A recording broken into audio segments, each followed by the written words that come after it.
खडकवासला धरणातून 15,000 क्युसेकनं पाण्याचा विसर्ग सुरू आहे। खडकवासला धरणातून पाण्याचा विसर्ग वाढवल्यानं मुठा नदीच्या पाणी पातळीत वाढ झाली।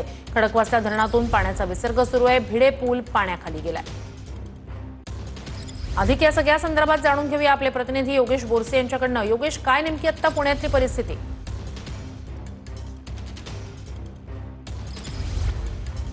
धरण परिसरामध्ये गेल्या 2 दिवसांपासून मुसळधार असा पाऊस होतोय आणि त्यामुळे खडकवासला धरणातून पाण्याचा विसर्ग देखील आता वाढवण्यात आलेला आहे। काल दुपारी 1 वाजताच्या सुमारास साधारणतः 2000 क्युसेक्सने पाण्याचा विसर्ग करण्यात आला होता आणि त्यानंतर काल रात्री 11 वाजताच्या सुमारास पुन्हा एकदा पाण्याचा विसर्ग हा वाढवण्यात आलेला आहे। साधारणतः 15,000 क्युसेक्सने पाण्याचा विसर्ग हा वाढवण्यात आलेला आहे। त्यामुळे आपण पाहू शकतो मुठा नदी पात्रात पाणी पातळी जी काय आहे ती वाढलेली आहे आणि पुण्यातला जो भिडे पूल आहे या भिडे पुलाला लागून आता पाणी जातंय आणि या भिडे पुलाच्या कठड्याला पाणी लागून जात आहे। अद्यापही भिडे पूल हा पाण्याखाली गेलेला नाहीये, मात्र या भिडे पुलाला लागून आता सध्या पाणी जात आहे। अजून जर पाऊस या खडकवासला धरण परिसरात जर वाढला तर पुन्हा एकदा पाण्याचा विसर्ग हा वाढवण्यात येणार आहे आणि साधारणतः 17 ते 18,000 पाण्याचा विसर्ग झाल्यानंतर भिडे पूल हा पाण्याखाली जात असतो। मात्र आता तरी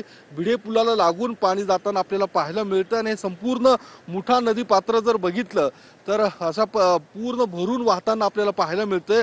या मुठा नदी परिसरात ज्या काही गाड्या पार्क केलेल्या आहेत त्या देखील पाण्यात गेल्याचं आपल्याला पाहायला मिळतंय आणि या एकूणच प्रशासनाकडून देखील आता नदी पात्र लगत असणाऱ्या गावांना